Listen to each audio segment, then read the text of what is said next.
Today, a total solar eclipse is sweeping across Greenland, Iceland, northern Russia, the Atlantic Ocean, Spain, and part of Portugal. A partial eclipse will be visible across some parts of the U.S., from Alaska to North Carolina, also most of Canada, much of Europe, and northwestern Africa. Hey, everybody, I'm Lindsay Reiser. Thank you so much for joining us here on this special 24/7 coverage of the eclipse. A good portion of the northern hemisphere getting a chance to see a total eclipse. This is when the sun seemingly disappears as the moon passes in front of it, and that casts a shadow on our planet that completely blocks the sun's light from some areas of the world. That is what's known as the minutes of totality. This is Europe's first total solar eclipse in 27 years. And for one country in particular, it's been more than a century. 1905 was the last total solar eclipse in Spain.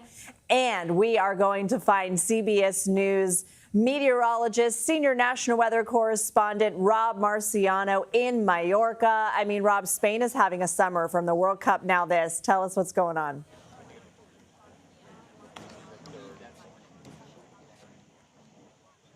Well, now they're having their first total solar eclipse in over 100 years, as you mentioned. So it's reason for celebration, no doubt about that. We are on the northwest shores of beautiful Mallorca, one of the few places really that you can see it dip into the horizon, which is the Mediterranean Sea behind me. We have entered the eclipse phase of this about 20 minutes ago. So with these, the specialized glasses on, I can see it's almost to the midway point of the disk of the sun. And we know by just ridiculous coincidence that the only reason that we have these on Earth is that the moon or the sun is 400 times bigger than the moon and is 400 times farther away from the Earth than the moon is to the Earth.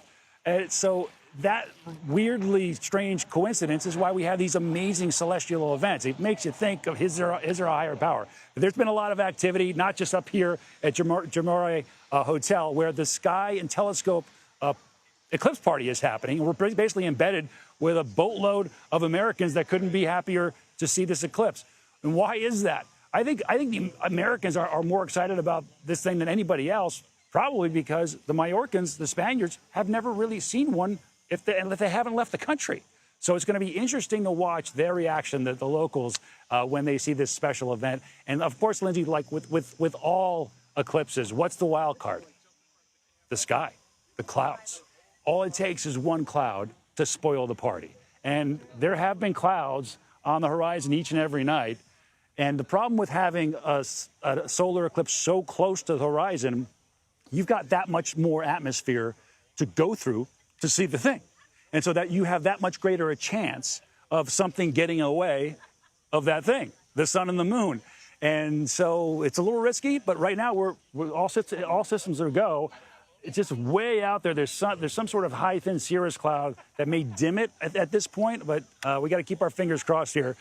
Easily over 100 people at the watch party here. There's another one down at another level of this hotel where it's a little more ruckus. And then I can see the beaches and the cliff lines here all around this beautiful island, just lined with people eager to see this thing. And most of them, I hope all of them, have their glasses. There's a much cheaper variety than these that are being handed out.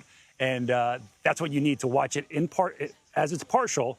When it goes total, in less than 30 minutes from now here, we'll be able to take these off and look directly at it, and it will be nothing short of magical. Lindsay? That's what I wanted to ask you. First of all, you have such an incredible viewpoint, and we are sending out all the good vibes that the clouds do not appear. I know that that's not the case, for example, in Iceland. They're dealing with a lot of clouds in Reykjavik. But you had mentioned about 30 minutes. Take us through the timeline, how long you are expecting to experience totality there in Mallorca. And you have experienced these before, unlike many people who are lining up on those cliff sides. Are you going to be experiencing complete darkness? What are you forecasting?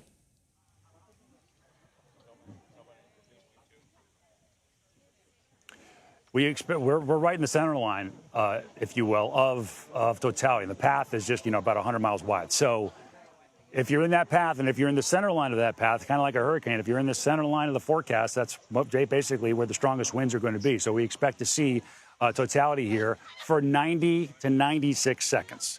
And again, it will be about 2 fingers or 4 degrees above this horizon as that's happening. And that's what's going to be so spectacular about it. You mentioned Iceland. You think it's rare here. Iceland hasn't seen one in like 500 years.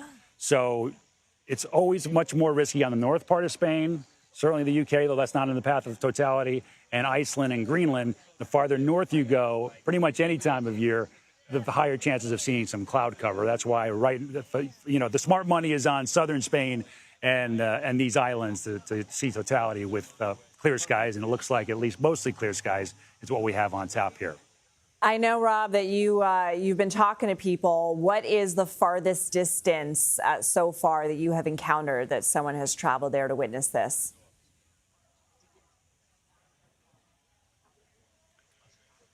So that's and by the way, I apologize for there's a bit of a delay between me and you here, and that is because the bandwidth is being soaked up by everybody that's here and on their phones, and I wouldn't be surprised that we won't be able to broadcast with you when we go into totality. I experienced that the last eclipse. Everyone fires up their phones, the bandwidth gets sucked out of the universe, and we can't broadcast and with the quality that we need to, or even at all. So bear with us on that. But I have met a number of people that have traveled here from the U.S. One couple actually went to the first eclipse, 2017. They actually sort of lived in the path of totality, but decided to go to Nashville, where they had some relatives, which was also in totality. And Nashville was one of the few places during that eclipse that caught cloud cover. So undeterred, that couple from the U.S. has traveled here to make an event out of this. The good news is that much of the time these happen in summertime, in August, as a matter of fact. And that's not by chance either. During the summertime, the Earth and Sun are the farthest they are from each other, as far as the orbit is concerned. So that basically makes the sun a little bit smaller, and that allows the moon to cover up the entire sun. Otherwise, you'd have what's called an annular eclipse. It's spectacular, but not everything completely darkens like what we're going to see here. The birds, the animals, and these crickets you hear, they're going to start going bananas and doing weird things. And we'll see some other refractory kind of things, atmospheric optics that happen when you have a total solar eclipse. So all that's going to happen. And as you know, the sun is just one big magnet. So maybe that's affecting some of our broadcast capabilities here. But I'll take a 5-second delay talking to you, Lindsay, versus not being able to broadcast at all. A little bit later on, in the half an hour, we'll talk live with some of these people as best we can and get their reactions as we go through this experience together. Well, you've explained it like only you can in layman's terms. Really appreciate that, Rob Marciano. We will check in with you very soon. We also want to go to Jana Levin. She is our CBS News contributor. And you have so much experience in the why, the what.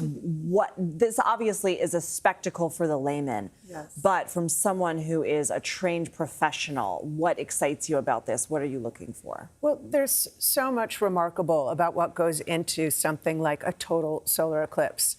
An annular eclipse, as was mentioned, is what happens when the moon is a little bit further away. So you additionally need, along with the alignment, is for the moon to be in its closest approach so it completely occludes the sun.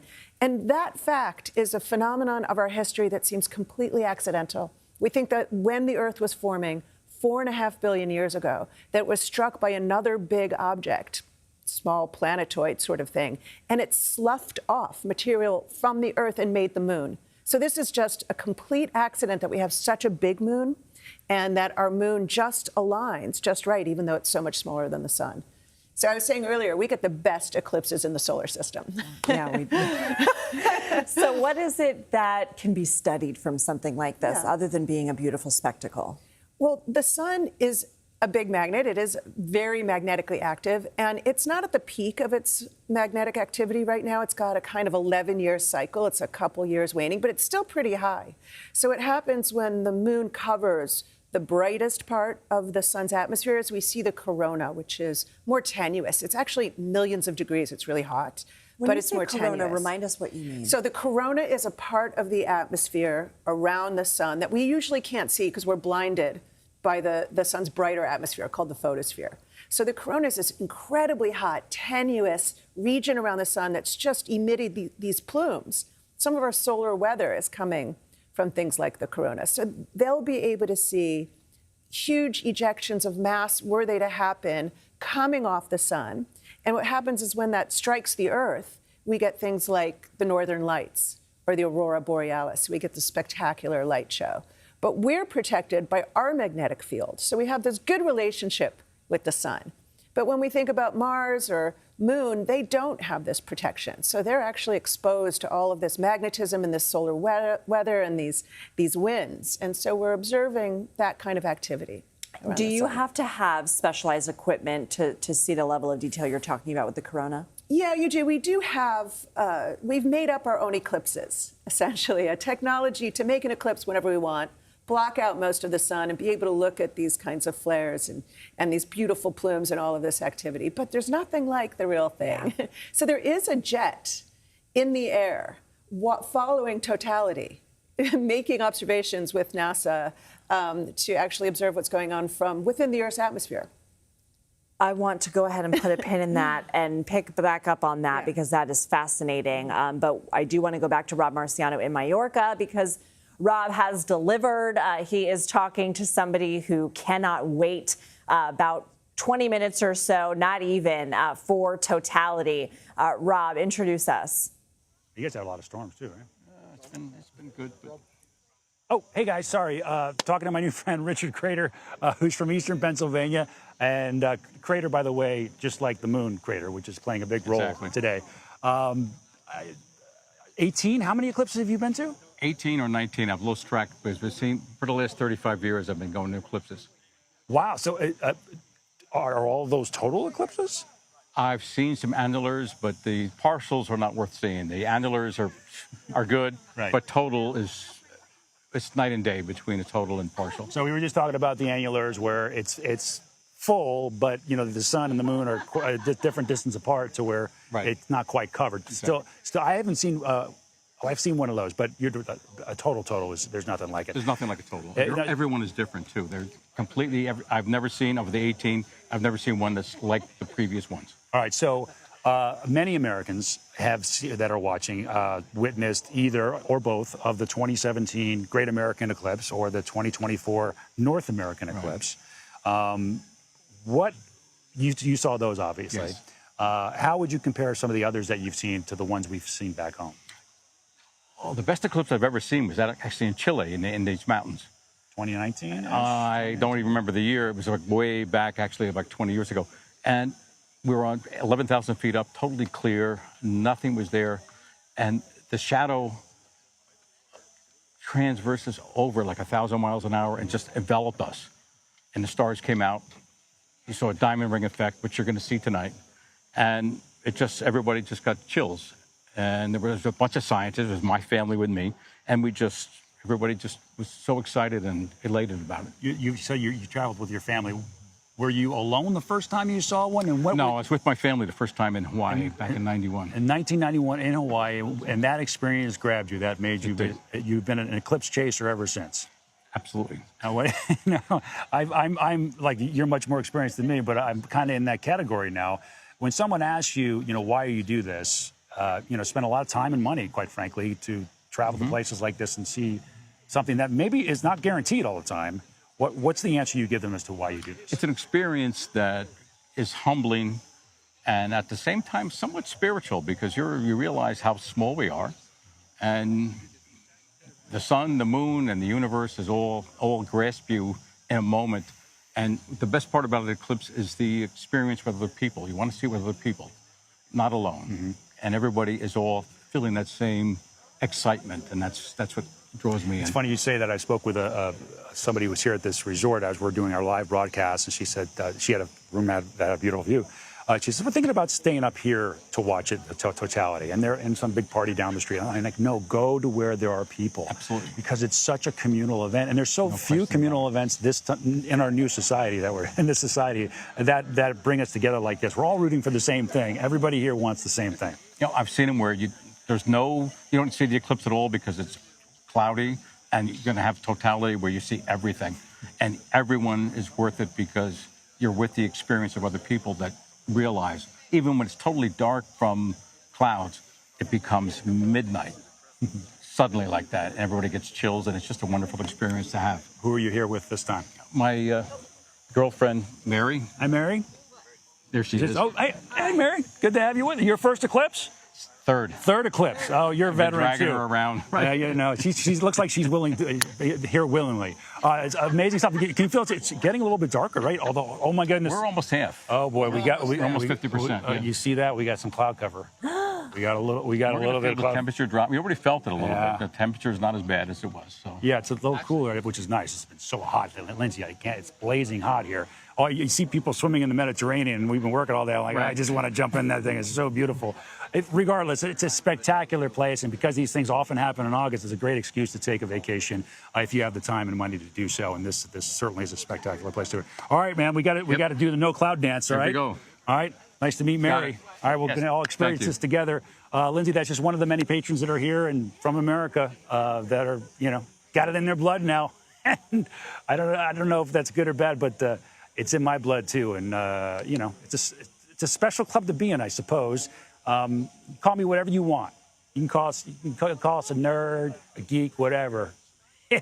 It's a feeling like nothing else when you see one. I absolutely love your small talk, like only you would have, like, oh, a lot of storms in Crater, Pennsylvania. But I also know you are not complaining about a Mallorca assignment because nobody will stop giving you crud for that if you are talking about the heat. But I do understand. Look, it's hot. You guys are working long days. You're standing out there in the sun. Maybe a Mediterranean dip is in store for you very soon. Rob, hang out for us if you can. Let's go to CBS News space consultant Bill Harwood at the Kennedy Space Center. So, Bill, days like these, we know you live for. What are you most excited for? Well, I wish I was there, first of all. I've seen two total eclipses in my life, in 2017, the Great American Eclipse, and, of course, again in 2024 as part of CBS's coverage. And I've got to say, I was overwhelmed, and I wasn't expecting that. I understand what an eclipse is, and I've seen partial eclipses before, but I didn't realize the impact, the emotional impact of a total solar eclipse. When you see the moon completely cover the sun, it gets dark, all the things we've been talking about this morning or this afternoon. But when you see it in person, it's like there's just something in your brain that connects to it. I don't know what it is. I certainly agree with what we just heard. It's a communal event if you're with people. And I'm down here at the Kennedy Space Center, and I can't see an eclipse today, but I'm really enjoying watching it vicariously and looking forward to the next one I will be able to see. Now, I know that we've kind of been showing the maps, Bill, but if you can, take us through who's going to see what here in the United States. We know it's not going to be totality. It's going to be a partial Right. eclipse from Alaska through the Carolinas. But go ahead and take us through who will see what and where. Well, by this point, even the partial eclipse is mostly over for the U.S. The northeastern United States is still going to be able to see it. I think in Boston, it's a little less than 20 degrees above, or 20 degrees obscured, meaning 20% blocked out by the sun. So like a crescent sun, if you will. You'll see things like that in the northeastern states, but it's a far cry from a solar eclipse. I'll disagree with the last observer who said partial eclipses are no fun. They are. They just don't rival a total solar eclipse, that's for sure. He did say that the difference is night and day, which I don't know that he intended for that pun, but I did enjoy it. All right, now take us through the totality and the areas. I know we've been mentioning Greenland, Iceland, parts of Northern Europe. Who's going to have the best view other than Rob there in Mallorca? Well, the best view from a duration standpoint would have been Iceland if they had had clear weather. When it gets to Spain, which won't be long now, we're looking at between, a little less than 2 minutes maximum totality, but it'll sweep all the way across northern Spain, Mallorca, of course, and even down into northern Africa before the sun completely sets. So they'll get a good view. I'll point out that in 2027, next year, next August, as a matter of fact, a total solar eclipse is going to cross the Strait of Gibraltar and go right through Luxor, Egypt. I mean, it's going to be the longest eclipse of the century from an area with the population, able to see it. That is going to be a world event that I think everybody's going to look forward to. But this is a great appetizer for that one, and I'm hoping that I can make it to Egypt. I don't know if I can or not, but that's going to be spectacular. I call dibs. Field anchor. No, I'm all right. Well, we'll fight for it later, Bill. Okay. I'm saving my glasses. I'm hopeful. I'm hopeful. There we go. I'll share the screen with you any day. Bill, hang out for us if you can. I want to go back out to Rob Marciano. Less than 10 minutes until total eclipse there in beautiful Majorca, Spain. Rob, who do you have with you? This is Bob King. If you're in any of the astronomy circles, you know who he is. He's worked with Sky and Telescope magazine, and he's the leader of this group that has been probably over a year in the making as far as planning to get this whole activity together. We've got a group here. We've got a group across the sea. On the other side. Yeah, yes, over at a castle. What made you guys choose this vantage point for hopefully what will be a beautiful eclipse? Nothing in the way, except for possibly a few small clouds. But right now, it's just a perfect vista out over the Balearic Sea. Ideal. So it was kind of a choice spot on the island. So you were, full disclosure, you were a journalist for many, many years. Yes. You're, technically an amateur astronomer, but you know more than most experts. What got you into astronomy and, more importantly, chasing these eclipses? Well, the sky itself is just beautiful. I love looking at the stars. That's how it started, my pathway to the heavens. And then you follow up on that. You back it up with a little bit of reading and information. You learn the constellations. And before long, you see a lot more in the sky than what you knew was there. You go beneath the surface. So, and then as far as eclipses, I saw my first eclipse in 1963 as a kid with one of those cardboard boxes over my head. And now I've got digital cameras like so many other people, and it's wonderful and easy to photograph. So you're playing, you've got your camera here. A lot of folks have cameras and telescopes that are lined up here, ready to document this as I speak. We're 10 minutes. Okay, I'm going to let you go in a second. I'm going to keep you mic'd up, and kind of we'll hear him giving commands and telling people what's happening as it happens. What's your plan, once 8:30 hits local time? I will be calling out before the eclipse begins, so everybody gets a warning.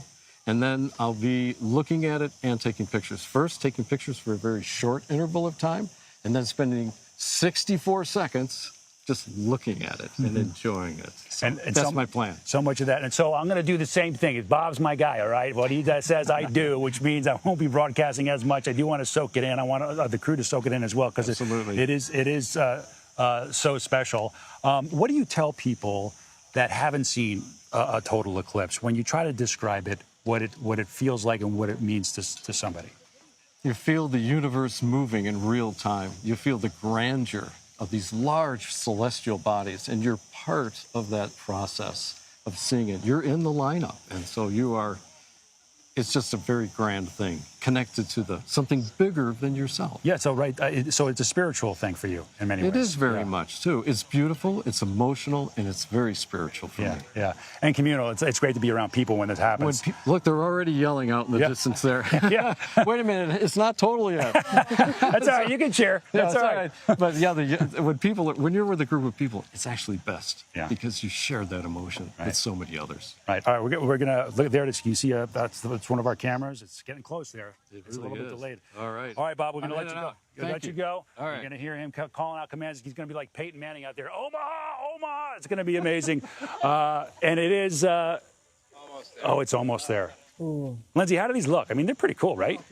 Right? These are a little high end. I got these, somebody gifted these to me, and I can't see a thing when I look this way.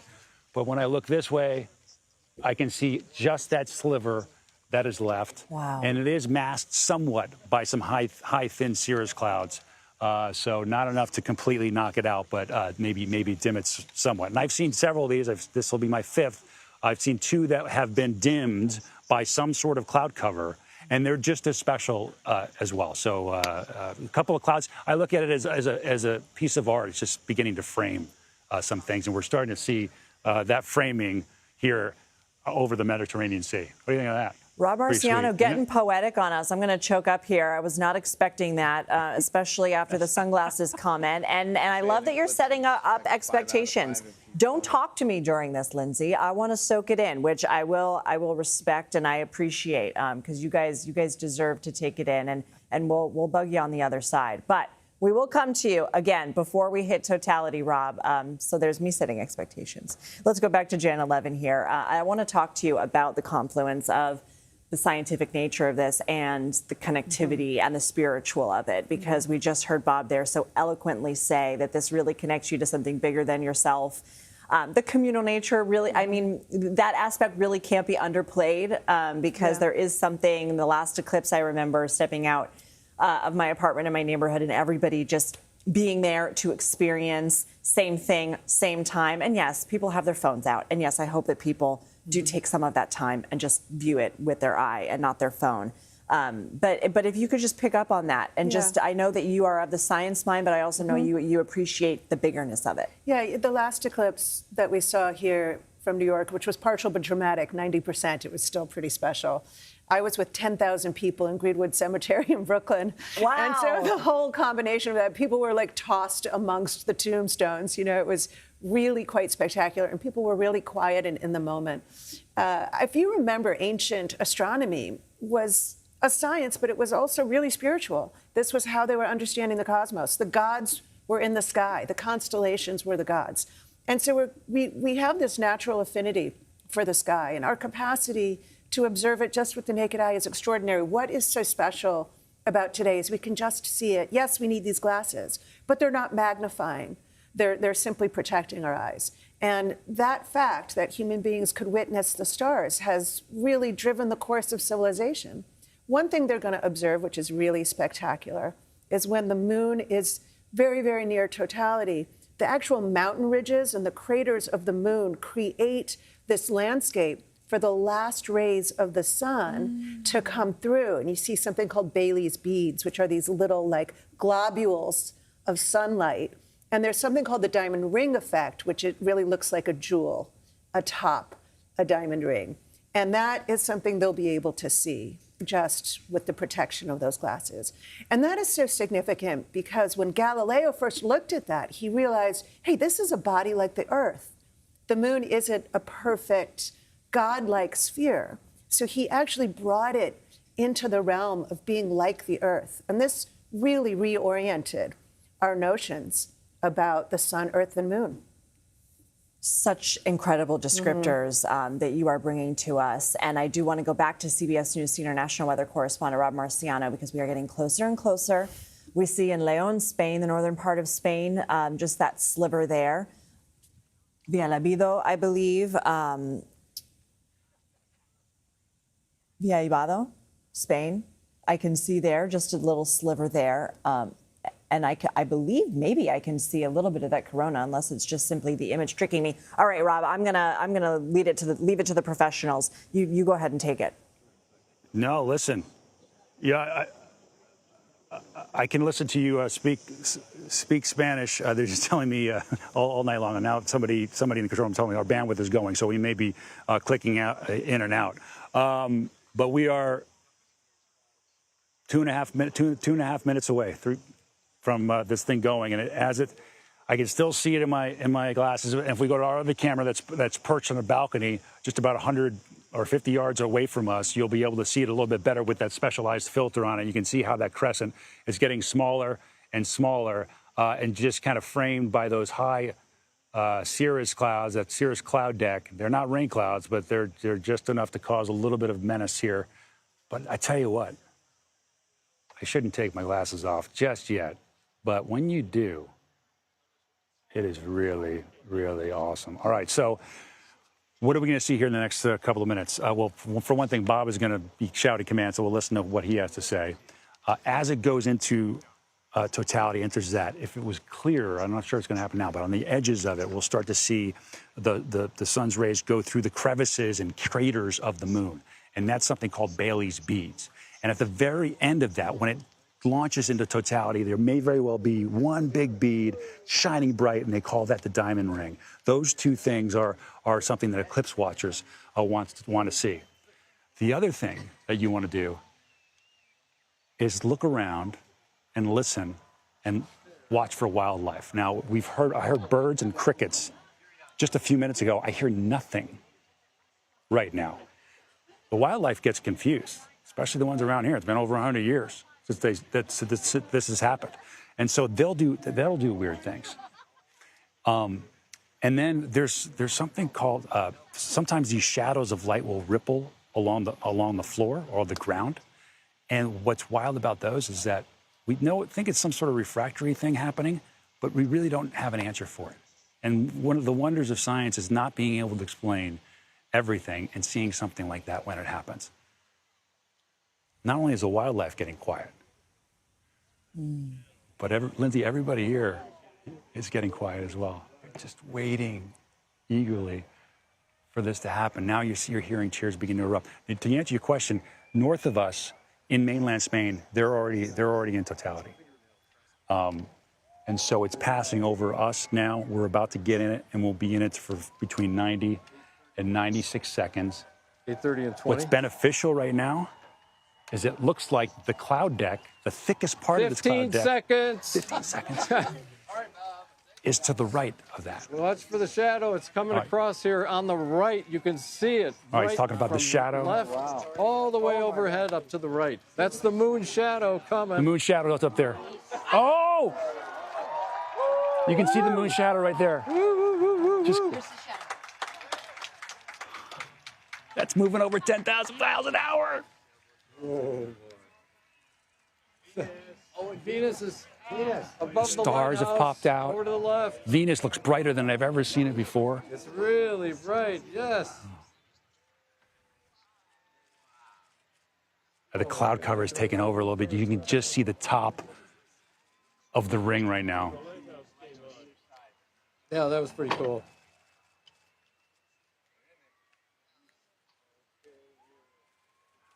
Switch it up. Here's what I've always regretted, Lindsay. Abdi, get in front of the lens. I want you out from behind the camera. I want you to experience this. Now, forgive me. I'm the one behind the lens right now. Abdi, go take a peek. Let's see your face real quick. There he is. There's nice. That's a good hat too. Abdi's from Somalia. He lives in London. He's one of our best shooters at CBS. And my biggest regret while covering this is I feel like I'm robbing the photographers from experiencing it.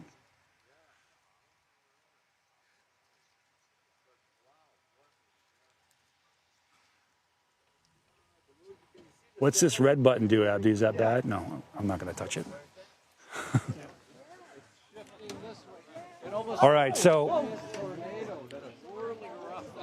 the back edge of the eclipse, the shadow Bob's just talking about, you can kind of see it.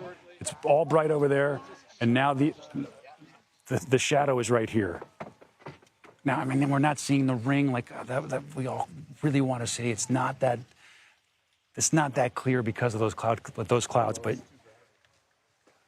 you distinctly see the shadow of the moon moving that way. Man, Venus is really bright. Just like it looks after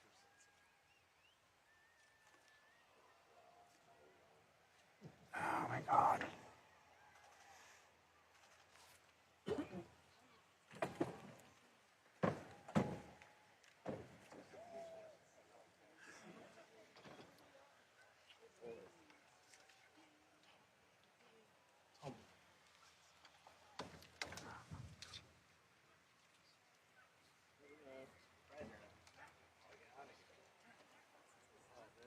Quit looking at the sun. All right. Are we still dialed in? Did we lose it? We're No, good? you're still on with us, Rob. Oh, okay. All right. Eclipse isn't over. Where are we? The sun should appear. It looks like there's a thinner layer of haze beneath the clouds where it's red. So the sun, just before it sets, we might get a glimpse of the squeezed crescent. The atmosphere will kind of crush it down. So stick around for the full show. All right, so that totality is done, at least right here. And obviously some clouds that got in the way of it being crystal clear to where you can see the whole thing. So I'm not gonna lie, that's a little disappointing. But the other experiences that come along, the byproducts, if you will, of this all happening, were all displayed here in full force. And like Bob said, it's not over. We still have the back half of the eclipse to go through. And as the sun dips lower in the sky, there is a little bit of a brighter sky there. You see at the bottom, close to the horizon. That's when we hopefully will be able to see the full disk of the sun and the moon in front of it as it sets. We hear people partying there behind you. It really I'm curious. was magical to hear the silence and the hush. And I just want to ask you what you're feeling, because, I mean, first of all, I'm not even there. I'm just watching it on a screen and watching your reaction, and it was an emotional experience for me, and we can see your bandwidth going in and out a little bit, so we'll see if we've still got you. I think we've all gotten to see your heart because your insistence on the crew getting to experience it, too. That was really something special to witness. But what was that like for you to go through? Well, it's every place, everyone is different. It's much like, you know, people ask me about different hurricanes, different storms. Every situation is different and has its own unique qualities. This one, the historical context of it, not having been through this area in over 100 years. Certainly the encroaching cloud cover always brings some bit of drama. 2 of my 5 eclipses had cloud cover. Now 3 of 6 have had cloud cover that you have to kind of deal with and struggle with and honestly embrace.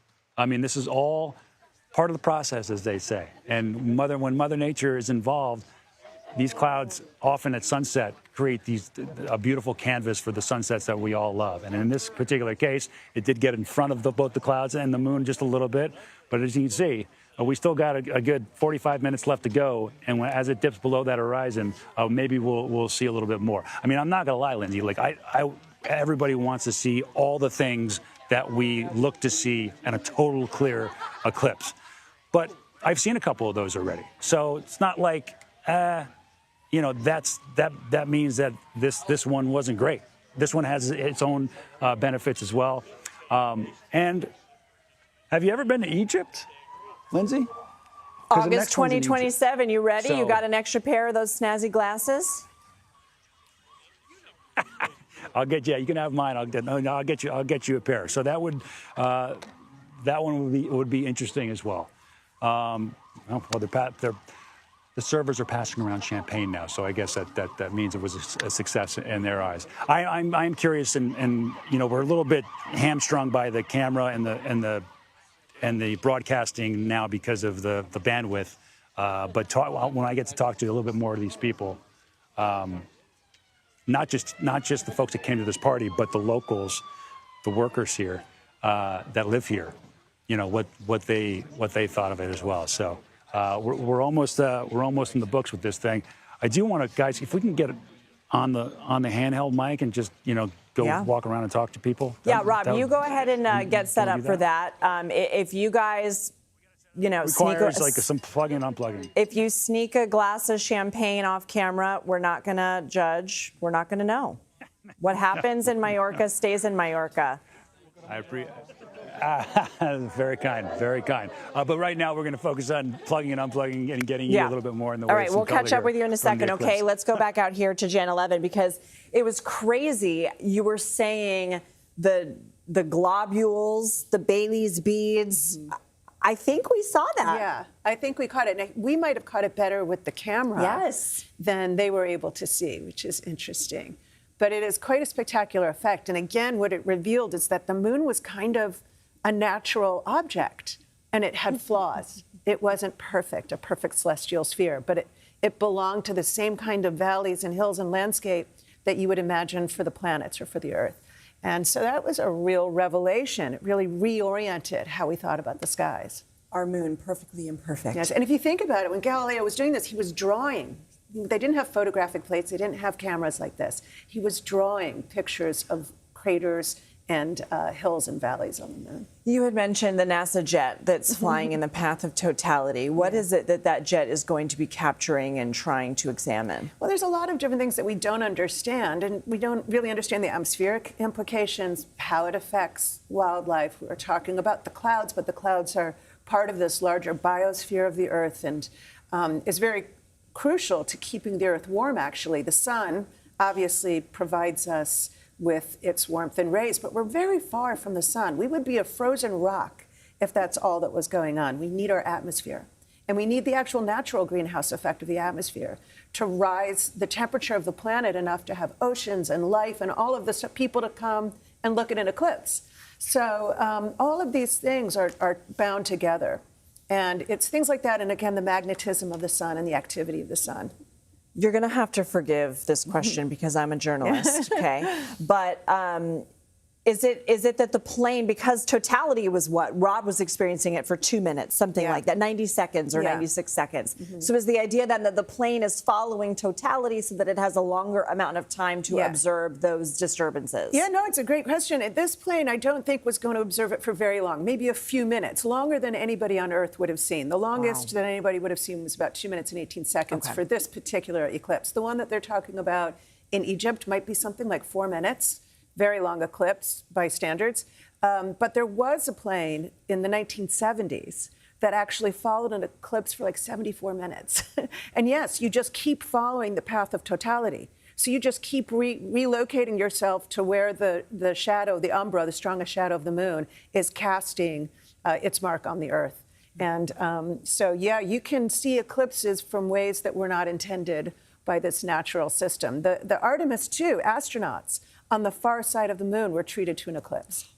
Yeah, when you put it like that, absolutely, yeah. Just for them. A private eclipse. Bill Harwood, I know that you were so looking forward to it. And what were you feeling and experiencing from your vantage point in watching this? And what else would you like to add? Well, I'll only add that, it's interesting to think about the next big solar eclipse that'll happen in the United States. That's going to happen in August of 2045. And it's even going to come right across the Kennedy Space Center, the path of totality, which will be very cool, but I'll be 93 years old, so that's a little bit iffy. You're forever young, Bill. But hopefully we'll go. Hopefully we'll all get to see one. No, I was struck like I was my 2017 eclipse. Clouds got in the way a little bit. We only saw it for just a few minutes, and then in the eclipse in 2024, it was just gorgeous up in Indianapolis where we were with the CBS crew. And it was such a moving experience. I told my wife, we have got to do this again. And that's the feeling it leaves you with. You want to see it again. It's really that captivating. Oh, Bill, thank you so much. Let's go back to Rob Marciano, who's been toasting and clinking champagne glasses in Mallorca. Boy, what a sentence. Rob, who are you with? I've got new friends here. This is Candace and Thomas. Where are y'all from? Boston. Boston? Boston. And so before we get to your color on this eclipse, how many have you been to? This is only number 2, but we're hooked. Yeah. You are hooked. So when was the first one? Vermont. Vermont. We drove up. Yes. Oh, we talked on the sidewalk. Yes, we did. Yes. I skied that morning and then saw the eclipse. Perfect day. Some people ski and then go to the beach, or play golf. But amazing.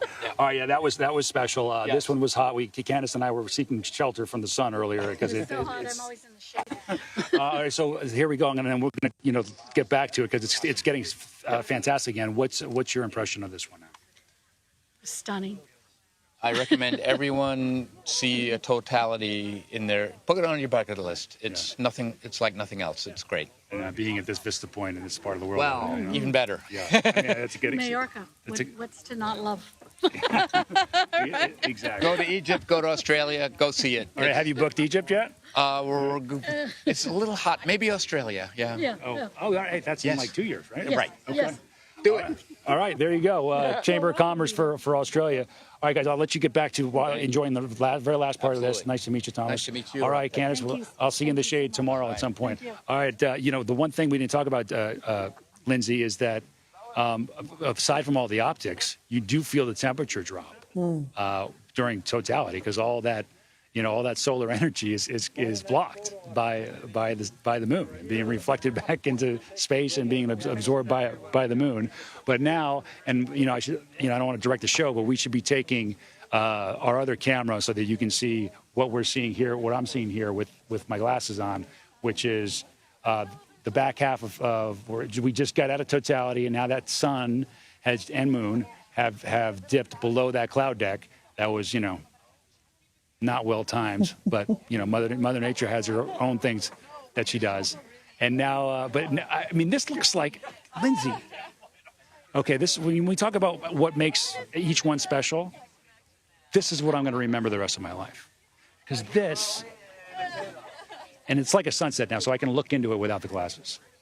This looks like something out of Star Wars, like Tatooine or whatever that place is that had the two suns. I mean, it just looks outer worldly right now to see the sun like a normal sunset, you know, over a hazy horizon that gives you that reddish glow, with the moon taking a bit of a bite out of it.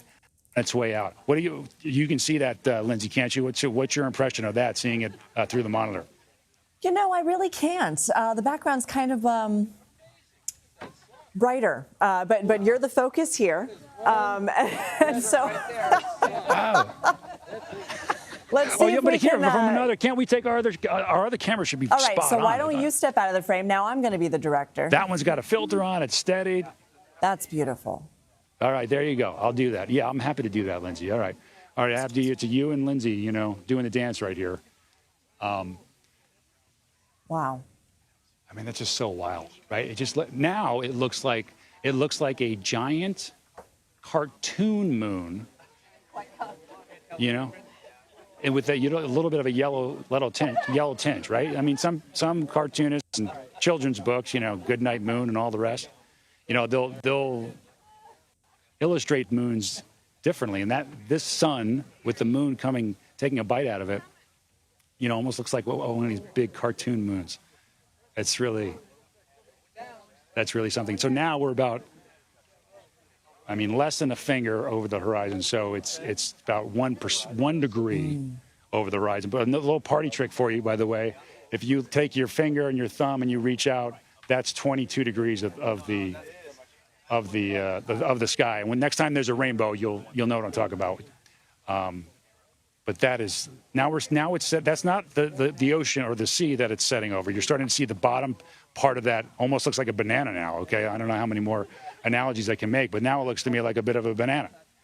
And the bottom half of that banana is being obscured by yet another cloud deck, even farther away. We knew from the beginning what the threat was with a sunset eclipse, and that is anytime you have something at sunset,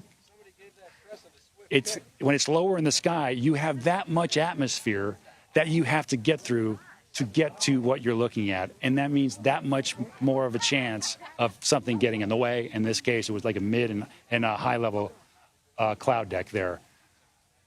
Oh, this is so cool, right? You're hearing people react to it.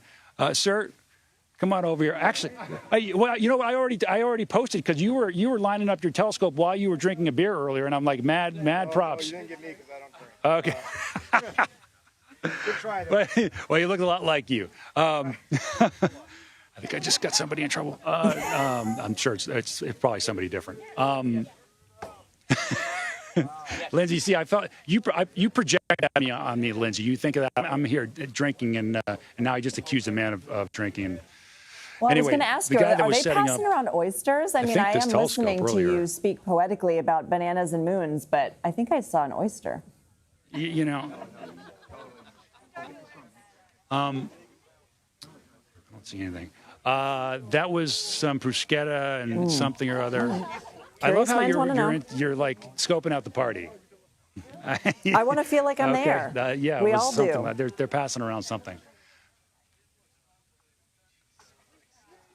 Oh, well, I'll give you a full report offline when this is all done. But now that bottom half of the sun is touching the Mediterranean Sea. This is what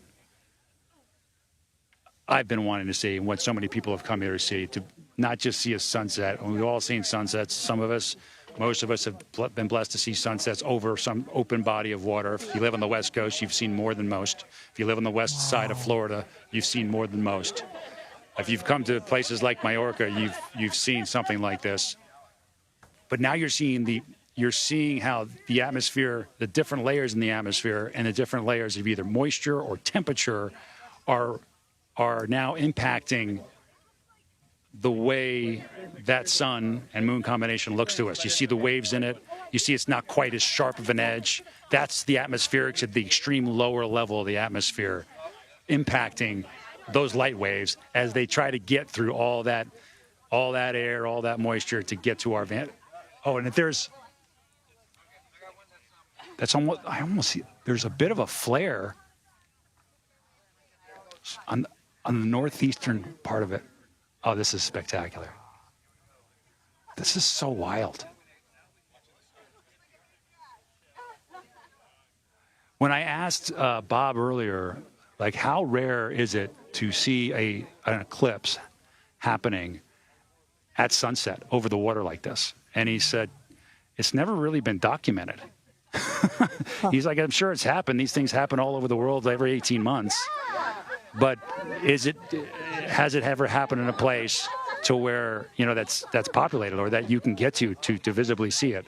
And he thinks as far as he knows, this would be the first one doing just that. Now we're halfway through, and everyone who's seen a sunset, it happens quickly now. It's just really probably less than a minute. This isn't going to dip below the horizon there in the Mediterranean, and we'll all have witnessed our first eclipse sunset over the Seconds Mediterranean. away, you can tell. It's just dipping.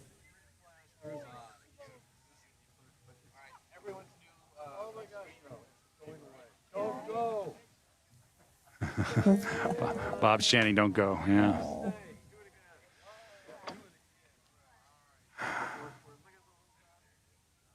And scene.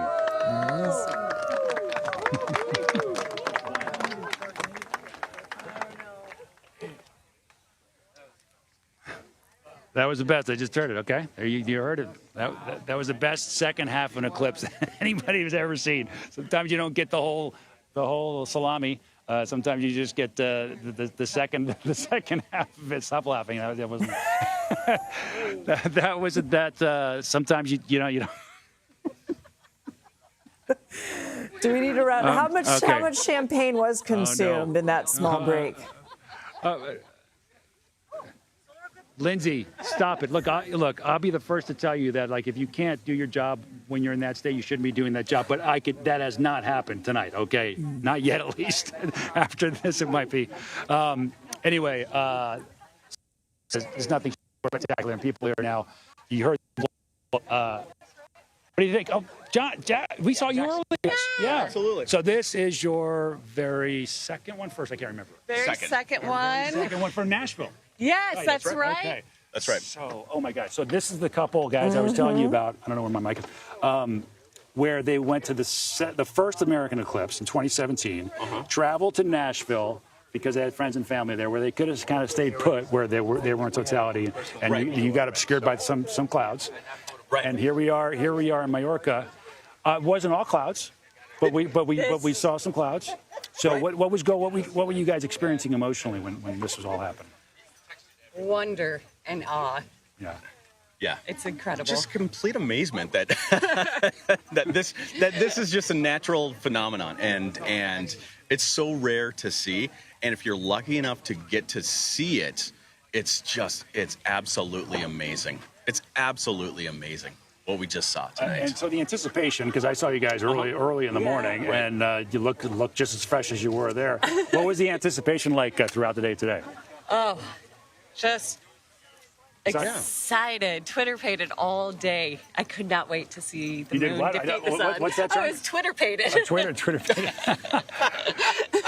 It's wild. Now we're seeing all the armada of boats come in that went out there. So yeah, check it out, dude. It's cool. I mean, they're all coming around the corner there, coming from all directions. Yeah. Getting in the harbor before the daylight completely recedes us.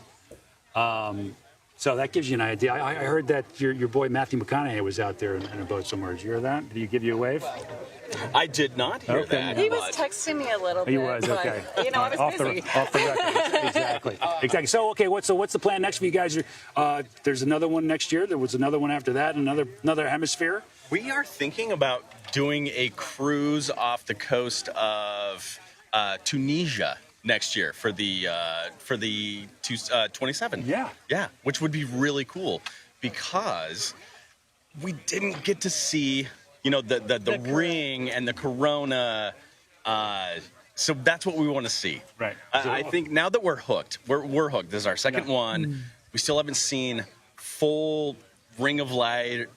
Yeah, we're just We're excited. just going to keep chasing till it's perfect. I love that. You're all in. You put all your chips on the table. Yep. You're like, let's double down. And All then right, we'll move on to something else. I love it. Okay, so so you've already researched this, obviously. Oh, yeah, absolutely. We are surrounded by people who have already booked their trips. Right. So we got to get on it. And we hope to see you there. I hope to be there too as well. It's fantastic. Great to see you, Victoria. Jackson, thanks for making the trip here. All right. Undeterred, 2 down. They're going for number 3 next year. I mean, this tells you about some of the commitment and just how people are, invested in this, call it a pastime, I guess, this hobby. It's a thing. And that part of it is certainly intoxicating. The anticipation of it, the waiting and wishing and hoping that you get to see all the things. And obviously we didn't get to see the Bailey's beads. We didn't get to see the diamond ring. So on to the next, right? Next man up, next game up. And, if we go into motivational speaking on Lindsay, we'd be like, that's a testament right there. Someone whose spirit is not broken. Okay. They're going on to the next eclipse, do or die.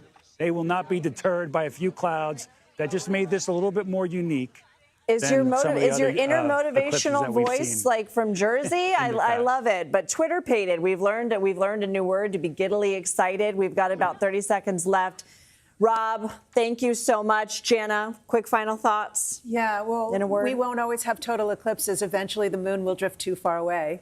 It'll be a few hundred million years. You leave us years. with that? That's a whole other show. Jan 11, thank you. And thank you for being with us on the special coverage. We're going to take a break. Stick around. Thank you.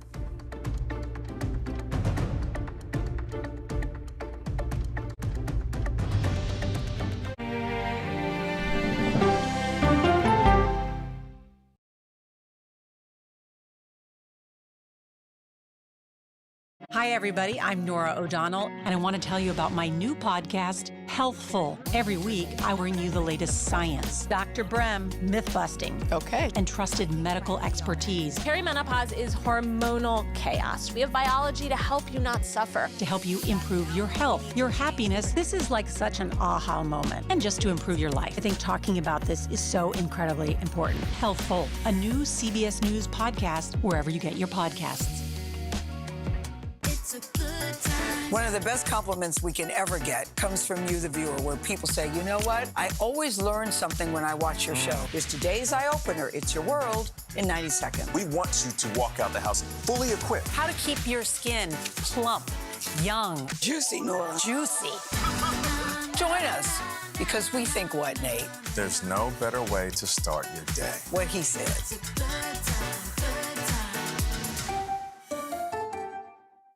Go to the ends of the earth, half a world away, and reach for the stars. If I take time to think, they might go get Brad.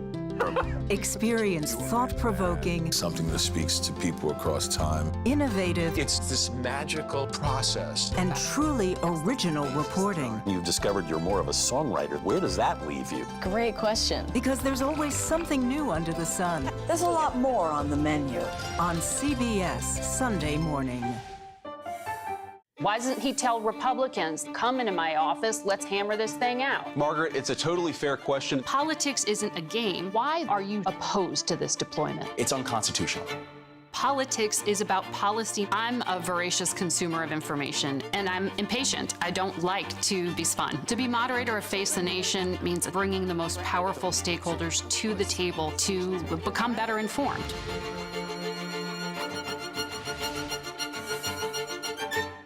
I'm Tony DeCopel. The CBS Evening News is the story of America one day at a time. I'm Tony. While we cover a lot of ground, we also stick to the basics. What's real? Do you ever get scared? And what's important. I'm just asking you why you're here and what your message is. Success for us is not how much we pack into a show, but how much you take away from it. And we'll always end with the good stuff, something to remind you that there's a lot of life out there beyond the headlines. So join me. This is the CBS Evening News. New information coming into CBS News 24/7. Liftoff pilots like we never saw the helicopter. Clash between federal agents and The protesters. suspect waited for quite some What the time. court did was really spend a lot of time looking at the Constitution.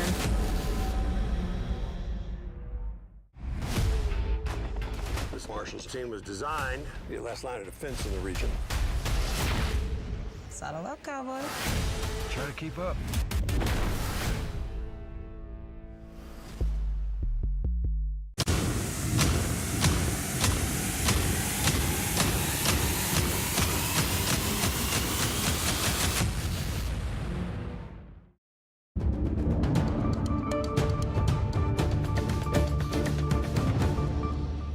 Hi, I'm Lindsay Reiser. It is 3 p.m. here on the East Coast. For the past hour, we have been witnessing one of nature's most beautiful phenomena, a total solar eclipse. This was the scene in Majorca, Spain. They got their first total eclipse since 1905.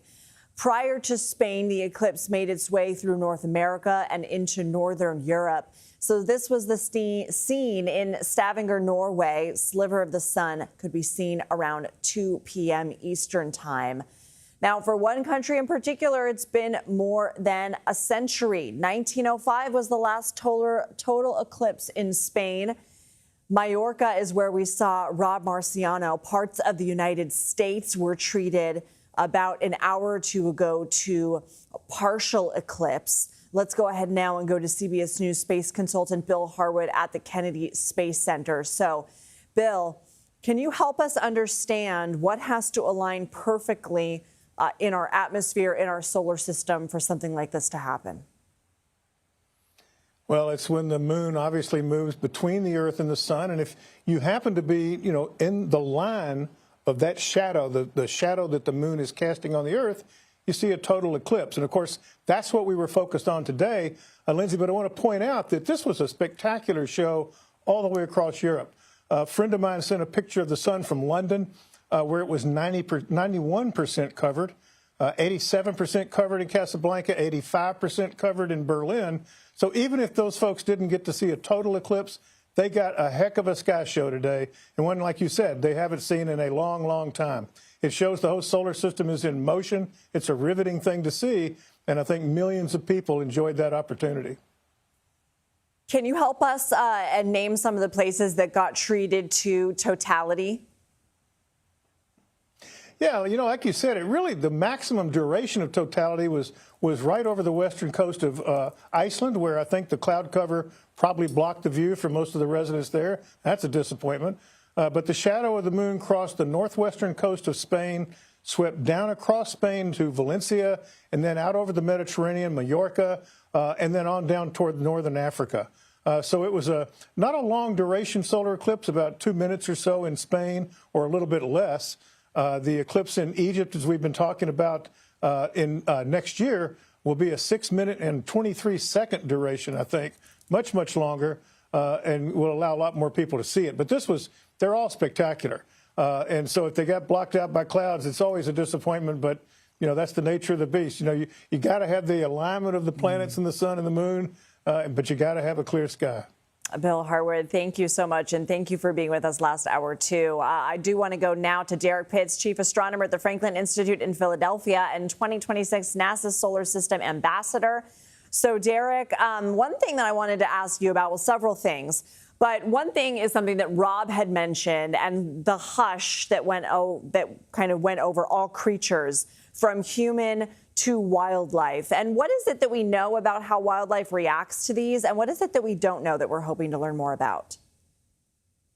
Well, the reaction from wildlife is that they treat this as if this is sunset. So their internal clock tells them that it's time for them to settle down as if night were coming. So that's what they start to do.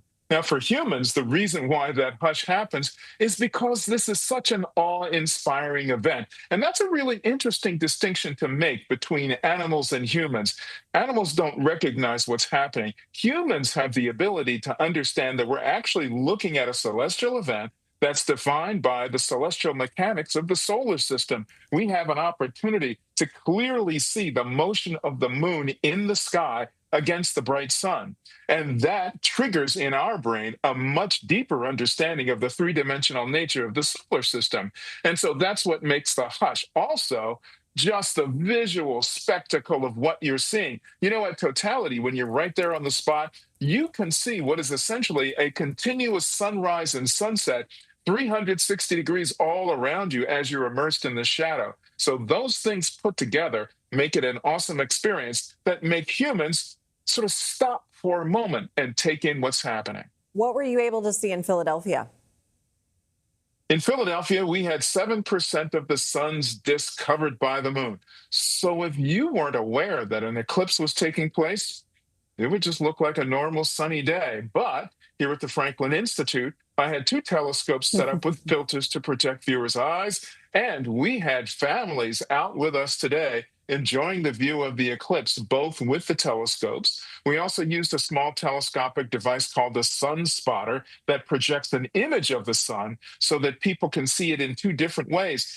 And I have to say, really, that the groups today were just awestruck by what they were seeing of the sun as they saw the eclipse taking place. They really enjoyed it and had a great time. And I think they've been inspired to begin to chase eclipses in the future. What's the next one?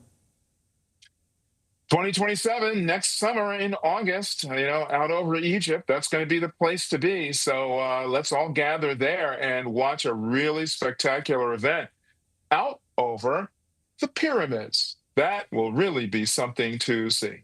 Incredible. Derek Pitts, so good to always be able to talk to you. All right, let's go now back to top stories today on CBS News 24/7 with Reed Cowan. I always say that every day is a good day. In Wisconsin, it is a very good day. Over the past few months, you've heard a lot of people try to define this election as a battle between the left and the center, between progressives and the establishment, between insiders and outsiders. From the very first day that I announced this campaign, I said the real threat wasn't any of my primary opponents. The real opponent has always been Tom Tiffany. We will defeat Tom Tiffany. Words from the projected winner of Wisconsin's Democratic primary for governor in his first speech after his big win yesterday. David Crowley's win comes after significant hurdles on the campaign trail and after temporarily suspending his campaign. You'll remember that happened as recent as July. He beat Democratic socialist Francesca Hong, widely viewed as the frontrunner for several weeks, in fact. Crowley will now go head-to-head with the guy he talked about right there, Trump-backed GOP Congressman Tom Tiffany in November's midterm election. Listen. I am running for the people of Minnesota, and I'm going to govern for the people of Minnesota. Jumping the map to Minnesota, CBS News projects Senator Amy Klobuchar will win the Democratic nomination for governor. She and Republican Lisa Demuth fight to become the state's first female governor. Demuth defeated Trump-backed MyPillow founder and election denier Mike Lindell. We already have too many spineless yes sir senators who won't stand up to Donald Trump. Minnesota, we are not going to send him another one. We've seen what career politicians have done in this state. They've brought us to a place of national embarrassment. And this state is ready for change, and we're going to bring it to them. Democrat Peggy Flanagan will face Republican candidate who you just heard from, Michelle Tafoya, in the open Minnesota Senate race. Progressive Flanagan defeated moderate challenger Angie Craig. Meanwhile, Tafoya had a strong win against former Navy SEAL Adam Schwarz. Minnesota voters have not elected a Republican, by the way, as a U.S. Senator since 2009. Live to CBS News contributor Joel Payne. So, Joel, you also work as Chief Communications Officer of Move On, which a lot of people know is a political action committee focused on supporting progressives in races. So what's your take on the upset there? Well, I imagine you're talking about in Wisconsin, and what I would just say is Francesca Hong ran a very competitive race all the way throughout. She had that lane locked in pretty substantially the entire way. It was the kind of moderate establishment wing of the party where there was a lot of tumult. There was the current lieutenant governor, Sarah Rodriguez, who dropped out for issues related to something that happened on her campaign. There was Mandela Barnes, the former lieutenant governor, who dropped out because he did not feel like he could be competitive against Hong. And then eventually David Crowley re-entered the race. What Crowley was able to do significantly was bring together those parts of the African-American coalition throughout Wisconsin that I think some folks thought that the other establishment types were not able to do. So he was able to go to places like Madison, Milwaukee, Racine, some of those big urban areas, and really put together a coalition that was sturdy against the challenge from Hong. Hong put on a very impressive performance, but clearly not enough at the end of the day.